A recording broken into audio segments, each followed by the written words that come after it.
Hi hello everyone. இன்னைக்கு நம்ம பார்க்க போற டாபிக் ஃப்ரீடம் ஃபைட்டர்ஸ் இன் தமிழ்நாடு. நம்மளோட நாடு சுதந்திரம் அடைறதுக்கு மிகப்பெரிய காரணமா இருந்தது நம்மளுடைய தேச தலைவர்கள் பட்ட கஷ்டம், அவங்களோட போராட்டம் இதெல்லாம் தான் நமக்கு சுதந்திரம் வாங்கி கொடுத்திருக்கு. இன்னைக்கு நம்ம பார்க்க போற டாபிக் தமிழ்நாட்டுல என்னென்ன தேச தலைவர்கள்லாம் இருந்தாங்க, எப்படியெல்லாம் போராடுனாங்க, அவங்களோட வாழ்க்கை வரலாறு என்ன அப்படிங்கிற மாதிரி தான் நம்ம இன்னைக்கு டீட்டெயிலா பார்க்க போறோம். ஒவ்வொரு தலைவரோட வாழ்க்கை வரலாறு நம்ம திருப்பி பார்த்தோம் அப்படின்னா அவங்க அவ்வளோ கஷ்டப்பட்டிருக்காங்க. அவங்க பட்ட கஷ்டத்துக்கு முன்னாடி நம்ம படுற கஷ்டம் எல்லாம் ஒரு கஷ்டமே கிடையாது. சோ நம்ம இந்த டாபிக்கை படிக்கும் போது அந்த ஒவ்வொரு தேச தலைவர்களோட வாழ்க்கை வரலாற உணர்ந்து மனதார படிக்கணும். அப்படின்னா தான் அந்த டாபிக்கையும் நம்ம ஈஸியா முடிச்சிடலாம். பிளஸ் இது நம்மளோட வாழ்க்கைக்கு ரொம்பவே யூஸ்ஃபுல்லா இருக்கும். இந்த கிளாஸ்ல நம்ம ஒரு 4 தேச தலைவர்கள் பத்தி மட்டும் தான் பார்க்க போறோம். வ.உ. சிதம்பரனார், அப்புறம் சுப்பிரமணிய சிவா, நீலகண்ட பிரம்மச்சாரி, வாஞ்சிநாதன் இவங்க 4 பேரை பத்தி தான் நம்ம இன்னைக்கு பார்க்க போறோம். அடுத்தடுத்த கிளாஸ்ல நம்ம ஒவ்வொரு தேச தலைவர்களா பார்க்கலாம். வாங்க நம்ம கிளாஸ்க்குள்ள போகலாம்.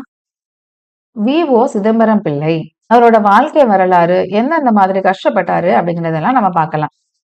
அவர் வாழ்ந்த காலம் அப்படின்னு பாத்தீங்கன்னா செப்டம்பர் 5, 1872 இருந்து நவம்பர் 18, 1932 வரைக்கும் அவர் வாழ்ந்த காலம். அவர் எப்ப பிறந்தாரு, எங்க பிறந்தாரு அப்படின்னா தூத்துக்குடியில ஒட்டப்பிடாரம் அப்படிங்கிற ஊர்ல தான் பிறந்திருப்பாரு. உங்களோட பெற்றோர் உலகநாதன் பிள்ளை, பரமாயி அம்மாள். அவர் ஸ்கூல் எங்க படிச்சாரு அப்படின்னா ஸ்டார்டிங்ல ஒட்டப்பிடாரம்ல படிச்சிருப்பாரு. அதுக்கப்புறம் ஹையர் ஸ்டடீஸ் எல்லாமே தூத்துக்குடியில போய் படிச்சிருப்பாரு. அப்புறம் லா காலேஜ் அப்படிங்கிறது திருச்சியில படிச்சிருப்பாரு. இவர் திருச்சியில லா காலேஜ்ல சேர்றதுக்கு முன்னாடி ஒரு தாலுகா ஆபீஸ்ல கிளர்க்கா வேலை பார்த்துட்டு இருந்திருப்பாரு. அப்பதான் அவங்களோட ஃபாதர் என்ன பண்றாரு அப்படின்னா திருச்சி லா காலேஜ்ல கொண்டு போய் சேர்க்கிறாங்க. அங்க அவர் லா காலேஜ் முடிச்சுட்டு லாயரா வேலை பார்க்கறாரு. அவரோட திருமண வாழ்க்கை அப்படின்னு பாத்தீங்கன்னா ஃபர்ஸ்ட் வள்ளி அம்மையார் அப்படிங்கிறவங்களை அவர் மணந்து கொள்வாரு. அவங்க தலப்பிரசவத்தின் போது அந்த அம்மையார் இறந்துருவாங்க. அதன் காரணமாக அவர் அடுத்து மீனாட்சி அம்மாள் அப்படிங்கிறவங்களை கல்யாணம் பண்ணிக்கிறாரு. இதுதான் அவரோட வாழ்க்கை வரலாறு. இவரோட நெருங்கிய நண்பர் யாரு அப்படின்னு பாத்தீங்கன்னா வேற யாரும் இல்ல, நம்ம பாரதியார் தான். வ.உ. சிதம்பரனார் எப்போ சென்னை போனாலும் பாரதியார் சந்திக்காம வரவே மாட்டாரு. அது மட்டும் இல்லாம பாரதியாரோட பாடல்கள் இவர் ரொம்பவே விரும்பி கேட்பாரு. நாளடைவுல இவங்க 2 பேருமே நெருங்கிய நண்பர்களா ஆகிட்டாங்க. இவங்க 2 பேரை பத்தியும் இவருக்கு வ.உ. சிதம்பரம் அவர்களுக்கு இரட்டை ஆயுள் தண்டனை வழங்கிய நீதிபதி என்ன சொல்வாரு அப்படின்னா, சிதம்பரனாரின் பிரசங்கத்தையும் பாரதியாரின் பாட்டையும் கேட்டால் செத்த பிணம் உயிர் பெற்று எழும், புரட்சி ஓங்கும், அடிமைப்பட்ட நாடு 5 நிமிடங்களில் விடுதலை பெறும் அப்படின்னு சொல்லியிருப்பாரு. யார சொல்லியிருப்பாங்க? சிதம்பரனாருக்கு இரட்டை ஆயுள் தண்டனை வழங்கியிருப்பாரு பின்ஹே. இந்த இது ரொம்பவே இம்பார்ட்டன்ட். யார் இரட்டை ஆயுள் தண்டனை வழங்கியிருப்பாங்க அப்படின்னு கேட்டாங்கன்னா பின்ஹே. இவர் தான் இவங்க 2 பேரையும் பார்த்து இந்த மாதிரி சொல்லியிருப்பாரு. சோ இந்த பாயிண்ட் நம்ம ஸ்கூல் புக்ல தான் கொடுத்திருக்காங்க. சோ இது ரொம்பவே இம்பார்ட்டன்டான ஒரு கோச். வ.உ. சிதம்பரனார் அவர்கள் எந்த தேச தலைவர்களை பின்பற்றினாரு அப்படின்னு பாத்தீங்கன்னா பாலகங்காதர திலக். இவரை பின்பற்றி தான் இவரோட சுதந்திர போராட்டம் அப்படிங்கிறது இருந்திருக்கும். 1905 வங்க பிரிவினை வந்ததுக்கு அப்புறம் சுதேச இயக்கம் அப்படின்னு ஒண்ணு கொண்டு வருவாங்க. சுதேச இயக்கம் அப்படிங்கிறது வெளிநாட்டு பொருட்கள் எல்லாத்தையும் புறக்கணிச்சு நம்மளோட சொந்த நாட்டுல எல்லா பொருட்களையும் தயாரிச்சு அதையே மக்கள் பயன்படுத்தணும் அப்படிங்கறத நோக்கமா கொண்டு சுதேச இயக்கம் அப்படின்னு ஒண்ணு கொண்டு வருவாங்க. அந்த சுதேச இயக்கத்துக்கு நம்மளோட தமிழ்நாட்டுல மிகப்பெரிய பங்காற்றிருக்கிறது யாரு அப்படின்னு பாத்தீங்கன்னா வ.உ. சிதம்பரனார் அவர்கள் தான். அவர் என்னென்னலாம் கொண்டு வந்திருப்பாரு அப்படின்னா சுதேசி தர்ம சங்க வீவிங் அசோசியேஷன், அதாவது சுதேசி தர்ம சங்க நெசவாளர் சங்கம், அதுக்கப்புறம் சுதேசி கூட்டுறவு பண்டக சாலை, இது எல்லாமே அவர் கொண்டு வந்திருப்பாரு. அது மட்டும் இல்லாம இவர் கொண்டு வந்த மிகப்பெரிய கம்பெனி என்ன அப்படின்னா சுதேசி ஸ்டீம் நேவிகேஷன் கம்பெனி. சுதேசி ஸ்டீம் நேவிகேஷன் கம்பெனியை பத்தி நம்ம ஒரு சில இன்ஃபர்மேஷன் தெரிஞ்சு வச்சுக்கணும். இது எந்த டேட்ல ரிஜிஸ்டர் பண்ணிருப்பாங்க அப்படின்னா அக்டோபர் 16, 1906, அக்டோபர் 16, 1906. இதோட தலைவரா 4வது தமிழ் சங்கத்தை நிறுவியிருப்பார்ல மதுரையில பாண்டித்துரை தேவர், அவர் தான் இதோட தலைவரா இருந்திருப்பாரு. செயலாளர் யாரு? ஹஜி பக்கீர் முகமது ரவுதர் சையத். லீகல் அட்வைசர், சட்ட ஆலோசகர் யாரு அப்படின்னா சேலம் சி. விஜயராகவச்சாரியார். அதுக்கப்புறம் இந்த கம்பெனியை ஆரம்பிக்கிறதுக்கு அவங்க மூலதனமா 10 லட்சம் செலவாயிருக்கும். இந்த 10 லட்சத்தை வ.உ. சிதம்பரம் அவர்களால தனிப்பட்ட முறையில கொடுக்க முடியாது. ஒரு 40,000 பேர்கிட்ட 25 ரூபாவா கலெக்ட் பண்றாரு அப்படின்னா 10 லட்சம் ரூபாய் அப்போ சேர்ந்துரும். அப்ப 25 ரூபாய் அப்படிங்கிறதுவே ஒரு பெரிய அமௌண்ட் தான். இந்த மாதிரி இப்ப கப்பல் நிறுவனம் நிறுவனதுக்கு அப்புறம் 2 கப்பல் வாங்கி விட்டிருப்பாரு. என்னெல்லாம் அப்படின்னா கேலியோ அண்ட் லாவோ. அதை வந்து தூத்துக்குடி டு கொலம்பியா வந்து அவர் இயக்குவாரு. இந்த மாதிரி இதெல்லாம் பார்த்துக்கிட்டு இருந்த பிரிட்டிஷ் என்ன பண்றாங்க, வ.உ. சிதம்பரம் அவர்கள போய் சந்திச்சு, ₹1,00,000 நான் உங்களுக்கு தாரேன். நீங்க இதுல இருந்து விலக்கிக்கோங்க அப்படிங்கிற மாதிரி பேச்சுவார்த்தை நடத்துவாங்க. வ.உ. சிதம்பரம் அவர்கள் அதை ஏற்க மறுத்துருவாங்க. இந்த கேலியோ அண்ட் லாவோ அந்த 2 கப்பல் வாங்குறதுக்கு அவர் ரொம்பவே கஷ்டப்பட்டிருப்பாரு. அதாவது இந்த 2 கப்பல், இந்த கேலியோ அந்த கப்பல் தான் ஃபர்ஸ்ட் வாங்கியிருப்பாரு. அந்த கப்பல வாங்குறதுக்கு முன்னாடி, அவர் குத்தகைக்கு தான் வந்து கப்பல் எடுத்து விட்டிருப்பாரு. எந்த கம்பெனில இருந்து அப்படின்னா, ஷாலைன் ஸ்டீமர்ஸ் கம்பெனில இருந்து குத்தகைக்கு வாங்கி தான் அவரு இந்த கப்பல ம் அ இயக்கிக்கிட்டு இருந்திருப்பாரு. அந்த டைம்ல பிரிட்டிஷ் கம்பெனி இந்த ஷாலன் ஸ்டீமர்ஸ் கம்பெனிட்ட போய் நெறைய பேச்சுவார்த்தைகள் நடத்தி, இந்த கான்ட்ராக்ட்ட வந்து பாதியிலே ஸ்டாப் பண்ணிருவாங்க. கப்பலையும் திரும்ப பெற்றுருவாங்க. சோ இந்த டைம்ல தான் நம்ம வ.உ. சிதம்பரனார் அவர்கள் கொலம்பியால போய் ஒரு கப்பல் எடுத்துட்டு வராரு.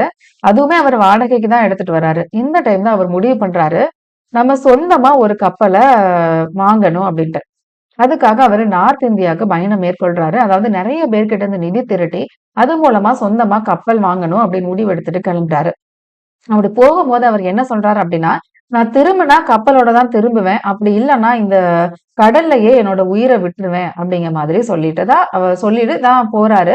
போன மாதிரி அவர் கேலியோ அப்படிங்கிற கப்பலோட தான் திரும்பி வராரு. அப்புறம் கொஞ்ச நாள் கழிச்சு லாவோ அப்படிங்கிற கப்பல பிரான்ஸ் கம்பெனில இருந்து வாங்குவாரு. இந்த மாதிரி இவர் இந்த கப்பல் வாங்குறதுக்காகவே நெறைய கஷ்டப்பட்டுருக்காரு. சிதம்பரனார் அவர்களோட இந்த செயல்கள் பிரிட்டிஷ்காரங்களுக்கு பயங்கர கோவத்த ஏற்படுத்துது. எப்படியாவது அவர அரெஸ்ட் பண்ணி உள்ள போடணும் அப்படின்னு துடிச்சிட்டு இருக்காங்க.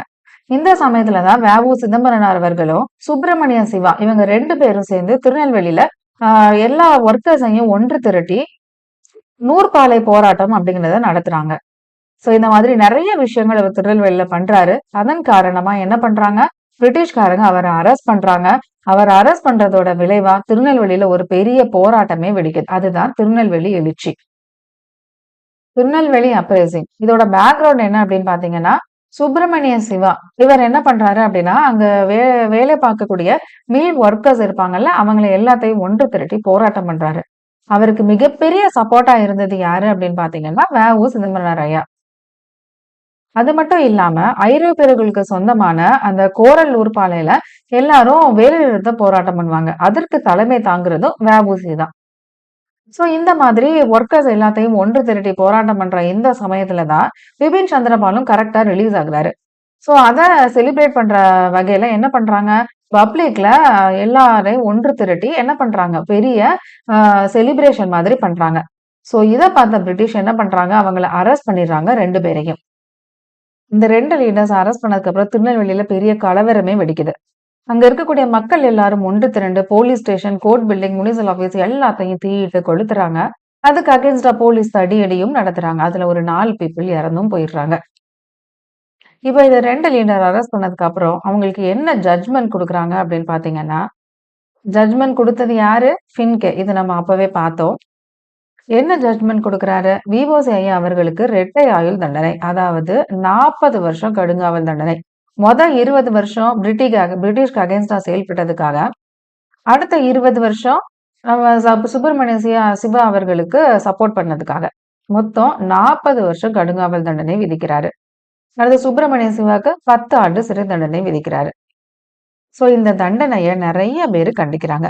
அதாவது இந்த பத்திரிகை பெங்காலி, அம்ரித் பசரா, சுதேசிமித்ரன், இந்தியா, ஸ்வராஜ்யா அப்படிங்கிற எல்லா பத்திரிகைகளும் இதுக்கு கண்டனம் தெரிவிக்கிறாங்க. அது மட்டும் இல்லாம இங்கிலீஷ் மேகசினான சுடேஸ்மன் அப்படிங்கிறதுலயும் இந்த தீர்ப்பு நியாயமற்றது அப்படிங்கிற மாரி எழுதுறாங்க. இது ஒரு சில பிரிட்டிஷ் ஆபீசருக்கும் இந்த தீர்ப்பு வந்து நியாயம் இல்லாததா தோணுது. யாரு அப்படின்னு பார்த்தீங்கன்னா, லார்ட் மார்லி. இவர் வந்து லார்ட் முன்ரோக்கு எழுதுவாரு. இவருக்கு குடுத்த இந்த பனிஷ்மென்ட் அப்படிங்கிறது ஏற்றுக்கொள்ளக்கூடியது கிடையாது. ரொம்பவே நியாயமற்றது அப்படிங்கிற மாரி இவருக்கு ஒரு லெட்டர் எழுதிப்பாரு. நெக்ஸ்ட் இவர் இந்த மாதிரி கேஸ வந்து என்ன பண்றாங்க, அடுத்து மெட்ராஸ் ஹைகோர்ட்க்கு வந்து ஃபைல் பண்றாங்க. அதுல அவரோட தண்டனை வந்து 10 வருஷமா குறைக்கப்படுது. அப்ப 40 வருஷத்துலருந்து இப்ப 10 வருஷம் தான் அவரோட தண்டனையா குறைச்சுட்டாங்க. மறுபடியும் அவங்க என்ன பண்றாங்க, லண்டன்ல இருக்கக்கூடிய அந்த மன்னர் அவையில முறையிடுறாங்க. அங்க போனதுக்கு அப்புறம் அவருக்கு 6 வருஷமா தண்டனை குறைஞ்சிருது. அப்ப 40 வருஷத்துல இருந்து 6 வருஷமா அவரோட தண்டனை குறையறதுக்கு காரணம், வெளியில இருந்து அவருக்காக நெறைய பேரு போராட்டம் பண்ணியிருக்காங்க. ஏன்னா, அவர் பண்ணக்கூடிய காரியம் அப்படிங்கிறது சுதந்திரத்துக்காக நெறையவே மக்களுக்காக பாடுபட்டிருப்பார். அப்படிப்பட்ட ஒருத்தர் 40 வருஷம் உள்ள ஜெயில்ல தண்டனை அனுபவிக்கிறதுக்கு யாருமே விரும்பல. நெறைய போராடப்பட்டு எல்லாரும் 40 வருஷத்துல இருந்து 6 வருஷமா குறைச்சிருவாங்க. இவர் எந்த ஜெயில்ல ஃபர்ஸ்ட் இருப்பாரு அப்படின்னு பார்த்தீங்கன்னா, கோயம்புத்தூர் ஜெயில்ல தான் இருப்பாரு. அதுக்கடுத்து கண்ணனூர் சிறையில அடைக்கப்படுவாரு. கோயம்புத்தூர் ஜெயில்ல இருக்கும்போது தான் அவர என்ன பண்ணுவாங்க, ரொம்பவே கொடுமைப்படுத்துவாங்க. அதாவது அவரு கால்ல வந்து இந்த மாரி கயிற கட்டி விட்டு சுத்தி செக்கு இழுக்க விட்டுருவாங்க. அது வந்து ரொம்பவே கஷ்டமான ஒரு விஷயம். அதனால தான் இவர நம்ம செக்கிழுத்த செம்மல் அப்படின்னு சொல்லியிருக்கோம். அவர் இழுத்த அந்த செக்கு வந்து இப்ப நம்ம மியூசியம்ல வச்சிருக்காங்க. நெக்ஸ்ட் அவர் எழுதின நூல்கள் என்னென்ன அப்படின்னு பார்த்தீங்கன்னா, மெய்யறம், மெய்யறிவு, பாடல் திரட்டு, சுயசரிதை. இது எல்லாமே நம்ம புக்ல குடுத்துருக்காங்க. ஸோ ரொம்பவே இம்பார்ட்டன்டான பாயிண்ட். இவர் பதிப்பிக்கப்பட்ட நூல்கள் என்னென்ன அப்படின்னு பார்த்தீங்கன்னா, திருக்குறள், தொல்காப்பியம். உரை எழுதிய நூல்கள் இந்நிலை, சிவஞானபோதம், திருக்குறள். இவர் நடத்திய இதழ்கள் அப்படின்னு பார்த்தீங்கன்னா, விவேகபானு, இந்து நேசன். இவர் சில புக்க வந்து மொழிபெயர்த்திருக்காரு. ஜேம்ஸ் ஆலன் எழுதிய "as a man thinketh" அப்படிங்கிற புக்க மனம் போல வாழ்வு அப்படின்னு தமிழ்ல மொழிபெயர்த்திருக்காரு. இன்னும் நிறைய புக்ஸ் இவர் மொழிபெயர்த்திருக்காரு. ஆனா நம்மளோட புக்ல இந்த ஒரு புக் மட்டும் தான் மென்ஷன் பண்ணியிருக்கறனால இது மட்டுமே போதுமானது. சிதம்பரனார் பற்றி மேப்போசி எழுதிய நூல்கள் என்னென்ன அப்படின்னா, கப்பலோட்டிய தமிழன், தளபதி சிதம்பரனார், கப்பலோட்டிய சிதம்பரனார். இவரை பெருமைப்படுத்தும் விதமா இந்திரா காந்தி அம்மையார் செப்டம்பர் 5, 1972 அஞ்சல் தலை வெளியிடுறாங்க. சோ உங்களுக்கு இப்ப தெளிவா வ.உ.சி. ஐயாவோட வாழ்க்கை வரலாறு தெளிவா புரிஞ்சிருக்கும். அடுத்து நம்ம பார்க்க போறது சுப்பிரமணிய சிவா. சுப்பிரமணிய சிவா அப்படிங்கிறவங்க யாரு? இப்ப நம்ம பார்த்தோம்ல, வ.உ.சி.யோட சேர்ந்து போராட்டம் பண்ணியிருப்பாங்கல்ல திருநெல்வேலியில. சோ அவர பத்தி தான் நம்ம அடுத்து பார்க்க போறோம். இவர் எங்க பிறந்தாரு அப்படின்னா, திண்டுக்கல் டிஸ்ட்ரிக்ட்ல இருக்கக்கூடிய வத்தலகுண்டு அப்படிங்கிற இடத்துல தான் பிறந்திருக்காரு. எந்த டேட்ல அப்படின்னா, அக்டோபர் 4, 1884. இவரு பாரதியார் கூடயும், வி.ஓ.சி. கூடயும் சேர்ந்து பயங்கரமா அ போராட்டம் எல்லாம் பண்ணியிருக்காரு.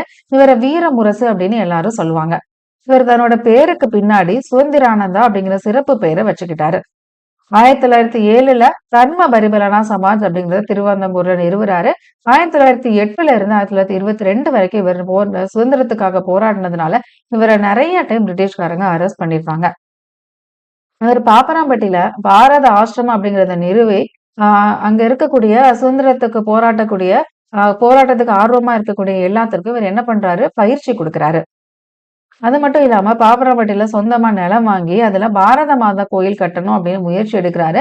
அதற்கு அடிக்கல் நாட்டுறதுக்கு சி.ஆர். தாஸ் அப்படிங்கிறவங்க கூட்டு வர்றாரு. அதாவது சித்ரேந்திர தாஸை கூட்டிட்டு வந்து அதுக்கு அடிக்கல் நாட்ட வைக்கிறாரு 1923ல். அந்த கோயிலை கட்டி முடிக்கிறதுக்கு முன்னாடியே 1925ல இவர் இறந்து போயிடுறாரு. இவர் இறப்புக்கு பெரிய காரணமா இருந்தது என்ன அப்படின்னா, அவருக்கு ஏற்பட்ட தொழுநோய். அதாவது அவரு ஜெயில்ல இருக்கும்போது தொழுநோய் அப்படிங்கிறத தாக்கியிருக்கும். அப்படி தொழுநோயாளிக்குன்னு சொல்லி தனியா ஒரு ஜெயில் இருக்கும். எங்க அப்படின்னா சேலம். அங்க வந்து இவர ஷிஃப்ட் பண்ணிருவாங்க.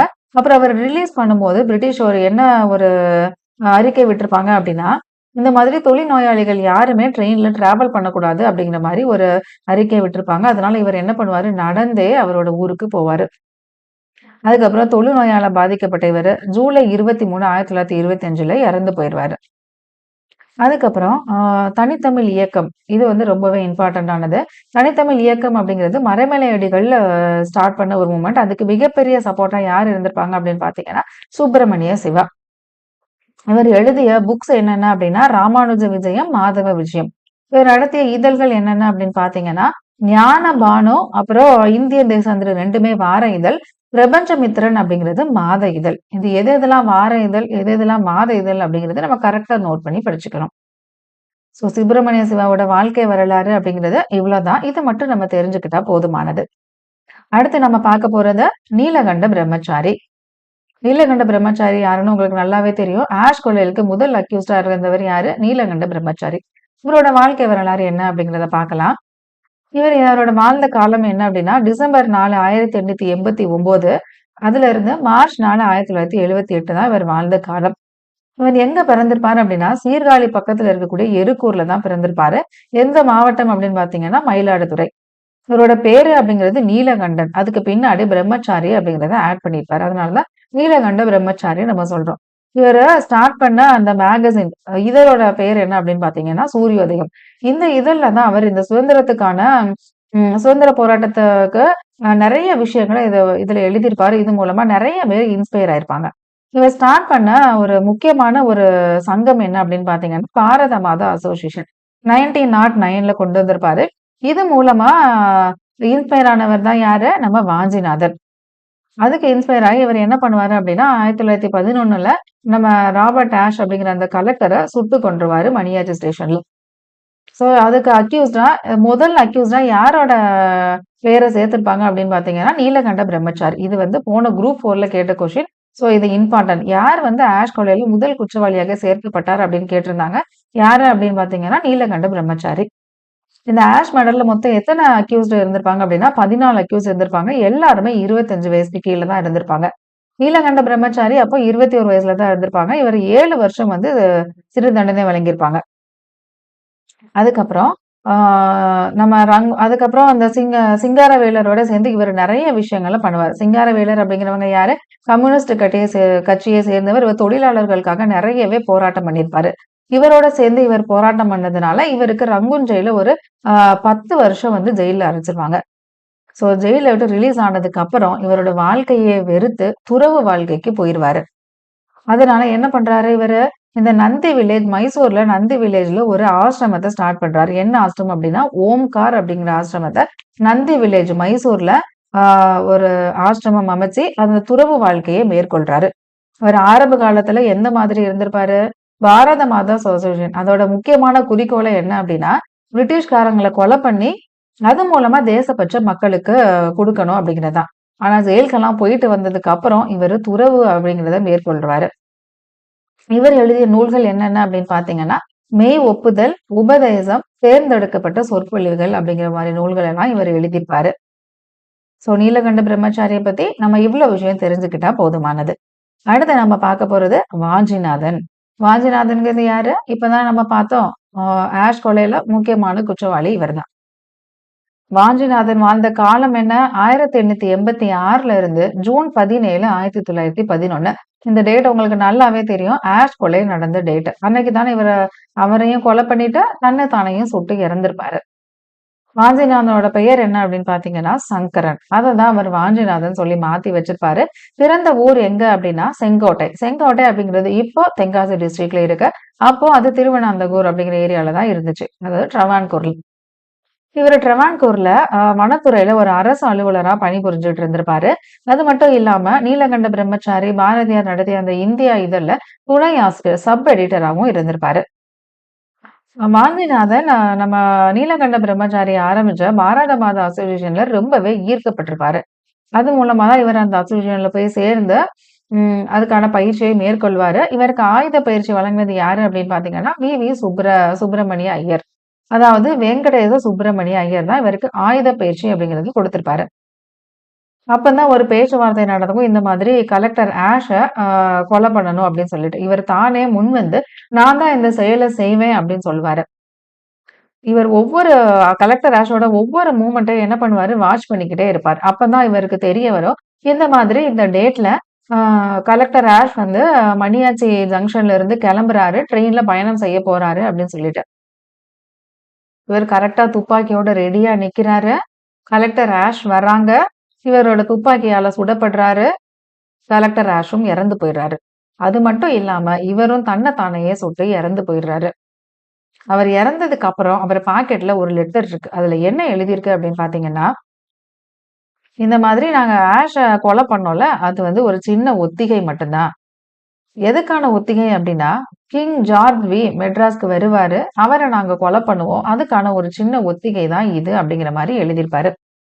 இந்த ஒரு ஆஷ் கொலை அப்படிங்கிறது ஒண்ணு நடக்கலன்னா, வாஞ்சிநாதன் அப்படிங்கிறவங்க யாருன்னே நமக்கு தெரியாம போயிருக்கும்.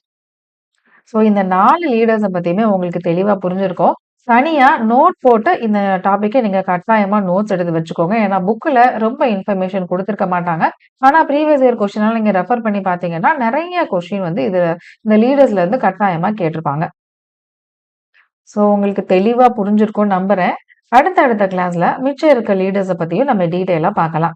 உங்களுக்கு இந்த வீடியோ புடிச்சிருந்ததுன்னா, லைக் பண்ணுங்க, கமெண்ட் பண்ணுங்க, உங்களோட ஃப்ரெண்ட்ஸுக்கு ஷேர் பண்ணுங்க, சப்ஸ்கிரைப் பண்ணிக்கோங்க. Thank you.